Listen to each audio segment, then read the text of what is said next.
Hello viewers, I am delighted to have you on this roundtable discussion or talk. My name is Otra Sen. On this episode, we are giving you an interesting topic surrounding the morality of today's Nigerian child. We all know how bad things have become amongst our young ones.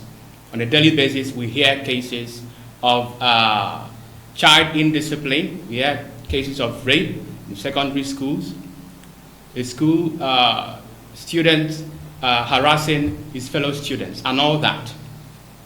So, what is the cause of all these things? Who or what is responsible? What is to blame? How did we get here? These are many more that we are going to find answers to by the end of this talk. Of course, I am not going to talk about this alone. I have my co-discussants. The first person by my right is Ms. Tracy. Tracy, you are welcome to this program. Thank you very much. And then I have Ms. Vera. Vera, it's great to have you. Thank you. Thank you. It's also great to be here. Thank you very much. So let the show start. But before we proceed, let's watch this video. We shall be right back. All right. Almost ni nunu na ya ba kita.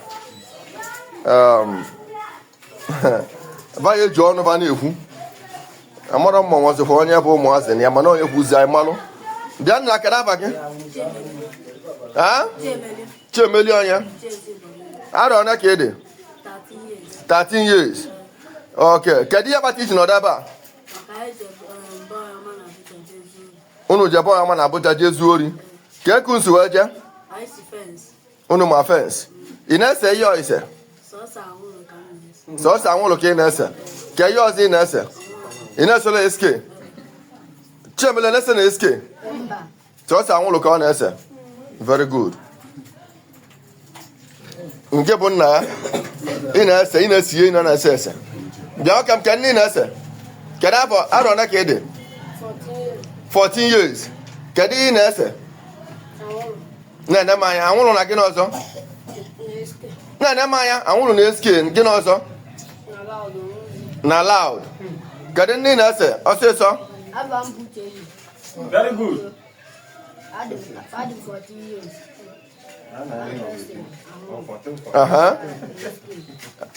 Ị na-ese anwụrụ na-ese SK na-ese gị n'ọzọ? Ị na-ese loud and colors. Very good. Nna kedu afa gị?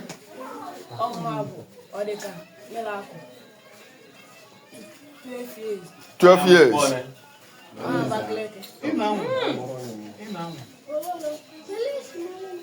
Ị na-ese yo ise? Ke ị na-ese? Na gị n'ọzọ? Na gị n'ọzọ? Ị na-ese anwụrụ na-ese SK na loud. Kedu afa nke gị? Kedu ihe ọzọ se kwuchebe? Kedu ihe ọzọ ị na-ese? Ị na-ese bụ colors. Arọ na ka ede? 12 years. Ngwa gị nwa? Okay.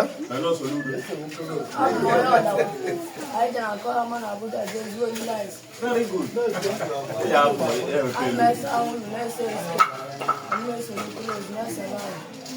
Ị na-aga gị? Ị na-ese colors. Kedu afa gị? Ebe.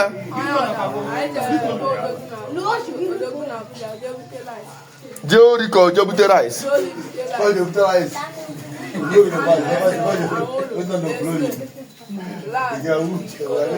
Ị na-ese anwụrụ SK loud and colors. Gị nwakwanụ?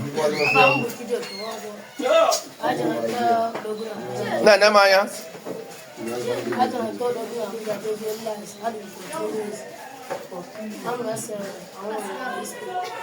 Ị na-ese anwụrụ na SK na-ene anya ebe a. Ị na-ese anwụrụ na SK. Okay, gị nwakwanụ arọ na ka ede?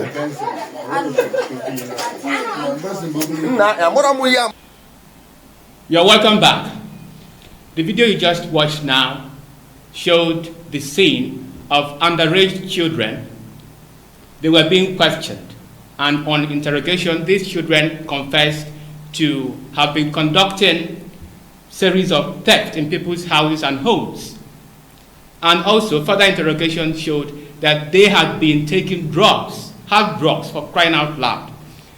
So this scene, and this is not an isolated case. This happens on a daily basis. And this is what we see because it was reported.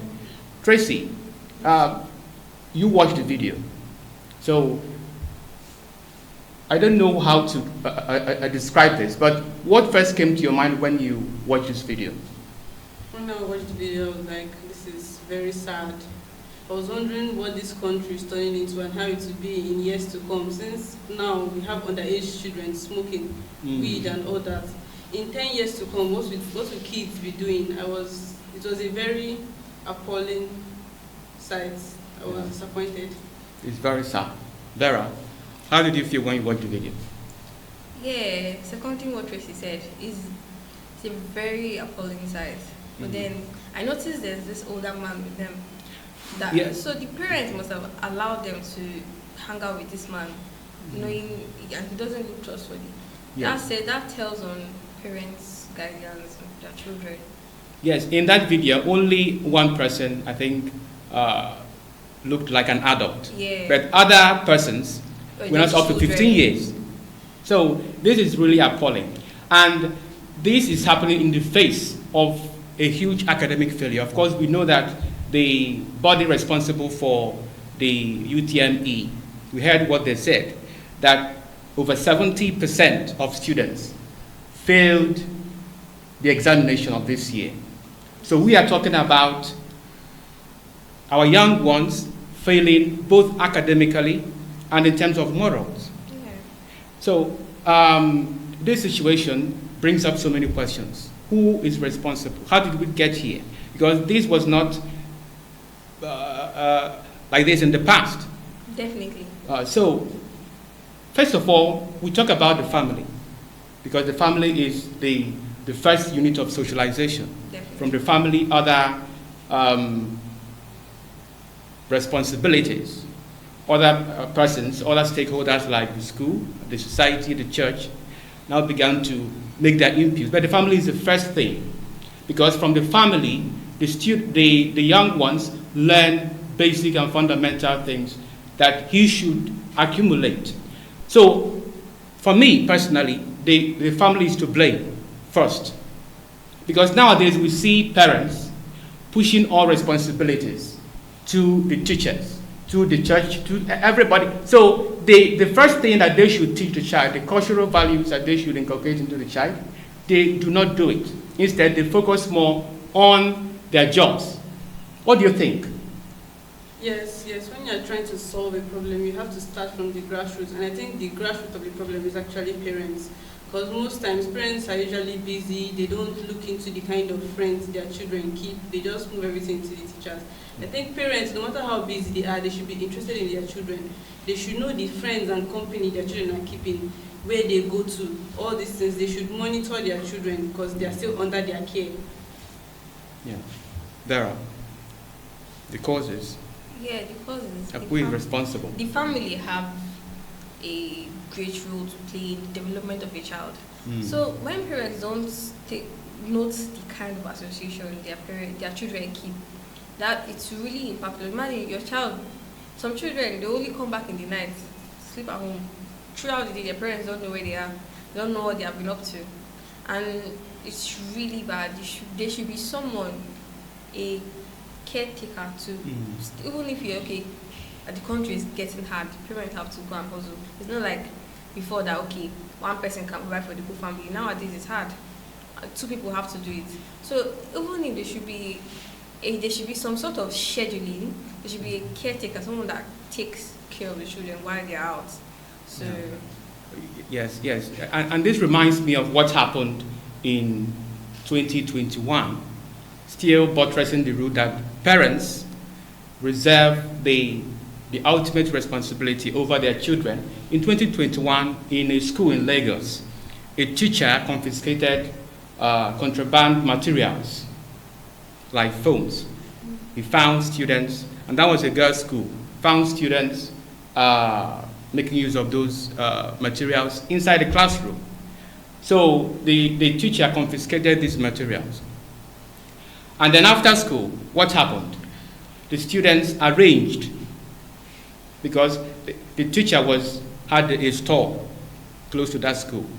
a grocery store. So after school, the students arranged and went to the teacher's shop to challenge him, asking him to give them back all those materials. And what happened? A fight ensued between them. It took a soldier to salvage the situation. But do you know that later on, the parents of one of those students gathered talks, what you call aboro, gathered talks to go to that teacher's apartment to deal with him. So what does this tell us? That the parents, you have a huge role to play. Now, it's beyond the parents. Let's go to other institutions, because we have so many agents of socialization. To say with the parents all right, Tracy. Taking note of the peers. If you notice in the video, the children were hanging out with that older person. Yeah. Parents, though sometimes children hanging out with older people actually help build them up more. But the parents should also watch and know, okay, the kind of older person the children are associating with. It's not every older person that is good for the child, because fools get old too. But do you think that all these children, their parents are still alive? Because I cannot understand, where are their parents? Why they are doing all these things? Their parents might be alive. Some parents are actually like very carefree with their children. There are some children, sometimes you see them walking on the road begging you for money. Meanwhile, their parents are alive and around, but they are not watching over them. So some of them, their parents are alive and around, but some of them they might could not be around. also be orphaned children that were given to relatives to take care of. And most times, these relatives don't really take proper care of these children. Oh, that's great. That's great. Parents, you have a huge role to play. Now, let's beyond the walls of the family house. What about other agents of socialization, like the school? For example, I taught in a secondary school, a private school, for 3 years. I taught government and civics. So I had the experience. I saw abnormal things that the school did, and the school is still doing now. The teachers, for example, one of the experiences I had was, because, and this happens mostly in private schools, you see teachers forming a clique or a group, and before the class, the students in the classroom, they are making informal discussions that they should not make in the school environment, and even pressing their phones, listening to music inside the classroom. So what do you want the children to know? What do you want the children to think? So do you think that the school also contributes to this menace? Oh, let me start with you, Tracy. Well, yes, the school also contributes to menace, because sometimes maybe children might do something wrong in the school environment, but the school will be hiding it to protect the image of the school instead of them to focus on doing the right thing. Imagine maybe a child learning morals, honesty, and stuff in civic education, and then the school is lying about something or hiding something. It doesn't give the child will not understand what he's learning in school, because he'll feel it doesn't even matter, since the school that is teaching him so thing is doing a different thing. That's a great point. Vera, do you think that the school And is also, guilty? Schools have to learn to be able to put their foot down when it comes to their rules and regulations. Because some schools, because of maybe parents, sometimes they go to schools to harass teachers and be like, why did you do this much? Why did you take their phone? Why did you discipline them? And schools start to shy away from doing these things because of they don't want to get the repercussions from their parents. So schools have to be able to say, okay, these are our rules and abide by it. Because and also teachers, you see something wrong, but instead of to caution that child, they just be like, this is not what they're paying me for. I'm here to teach. Yes, you made a great point there, because when a child misbehaves in school, and the parents, especially in private schools, where parents are sacred cows, whatever their children do, they will try to cover it up, because if they lose these students, it means that they are losing things financially. So they try to cover things up or even snub it. So I think That is a very good point. The school is also important for the molding of the character of a child. But there are also other factors, like the society at large. You talked about the children being abandoned, the children begging in the streets. And it boils down to the fact that the family, the parents, might not be well-to-do. They might not have the money. And because of that, they will leave their responsibilities. They will check their responsibilities over their children. Now, it boils down to the fact that society, and when I talk about society, I'm talking about the government. What is the government doing to ensure that the standard of living in every home is improved? Because, take for example, when a family does not have money to eat, to feed on, when a family does not have a good job, what happens? It means that the responsibilities of the parents will die down. The father will start doing whatever he wants, the mother will start doing whatever. So the whole thing boils down to the government. The government has responsibility over all the territory. So, and about the government, the government, they really, I don't, before, maybe let's say 5-8 years ago, yes, you notice that our government usually provide all these empowerment training programs that children and young adults can participate in. By doing so, they're keeping children busy. They are making them be able to be useful to themselves. yeah, Because I see of a child, when they go out of school, they just start wandering around. They have something to do at their leisure. They don't just, and before they have this empowerment scheme, they like provide funding or financial aid for young people that want to start up something. But I Yeah. noticed that that kind of thing is no longer available. I don't know. Yes, I think it happened under the administration of Jonathan. not Jonathan really, but Buhari, the Empower program. I think that was Jonathan. No, it was under President Buhari's administration. He introduced the Empower program where we had different sections. We have agriculture, we had technology and all that. So, but these programs were for young people who are at least up to 18 years old and above. But what we saw in that video are children who should be in secondary schools and some in primary schools. Some of these programs were for children. Like maybe they'll come to schools and take permissions from the schools and they'll allocate some children that are interested in maybe could be baking, could be shoemaking, and Alright. give them the materials to do these things. And that was really helpful because students have what they could look forward to, that okay, by so time I can do this, I can do that. They'll be more confident in themselves and less likely to fall into bad association. Yes, and something else, government should try to institute free and compulsory education. I think this is one of the demands that the protesters asked for. There should be free. It happens elsewhere.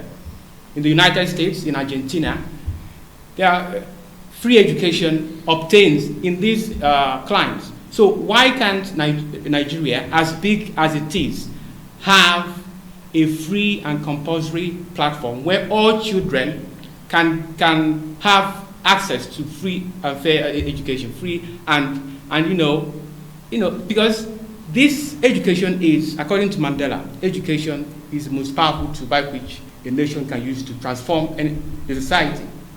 So government is the number one. I talked about the family being the base, of course, but government also has the ultimate responsibility. So when the government does its own part, I believe every other thing, it will spiral across every other sections. Now, what about a situation where a student, after learning values, for example, in government, the topic values, the student learns from the teacher that value is to do what is good in the society. And afterwards, the student goes outside the society, lives outside the school, and he sees a scene of a thug harassing a keke driver. And this happens constantly in our streets. what happens? So the society impacts negatively. The forces outside society are heavier, are bigger than what the child learns in the classroom and even in the family. And this boils down on the government. If the society is not good, it means the government is not doing what it should do. So, Tracy, do you have any other cause, any other factor you think that might be contributing to this deviance and decadence amongst our young ones? I think gadgets and phones, yes. The influence of technology? Yes, technology. In as much as technology is not bad on its own, but the parents should also supervise what their children are doing on phones, because sometimes they are younger than 18 and the parents will just give them, okay, take, this is your phone, be using. Though sometimes they actually need it for school, for assignments and stuff, but the parents should also observe, supervise whatever they're doing on the phone. That's good. So we have talked about the family, the government, the school, and then the influence of technology. What about the church? Vera, you think the church contributes to this problem in any way? Because the church is also a unit of socialization. The church helps to build the moral of a child. Yes, if you notice in some churches, you see where some pastors glorify people that their source of income isn't isn't well to speak of. So you notice when you come to church, you see this person donated 2 million, 3 million. They are all glorified. Come to the altar, everybody will praising them. What does that tell the child? That it doesn't matter what you do to get this money as long as you get it. Yeah. So that registers somewhere. And what you said about making the education of a child compulsory, Nigeria is supposed to do more in making sure that every child gets education, making it compulsory. They can set a child welfare agency that to the local levels, make sure that every child, once they are being given birth to, after they get to the age to get to school, they make sure that this child is educated. But such things is not in provision now, and it's really something that is needed, because most of the children you during school hours you notice that they are still in someone's shop selling this, selling that, or hawking on the street when they are supposed to be in school. So all this. All right, we have all made a great point. But the discussion around the morality of the Nigerian child is yet to be exhausted and can never be exhausted. Of course, time is not our friend. But we'll continue this discussion next time. But the fact remains that children are usually tagged the leaders of tomorrow. But how can they be good leaders of tomorrow with all that we are seeing now, with all that we can, I mean, it is appalling indeed that all stakeholders, the family, the school, the church, the government, everyone involved in training up a child should buckle down and let's get to work if we are serious about the upbringing of this child. Until next time, I am Otra saying, thank you very much for joining us.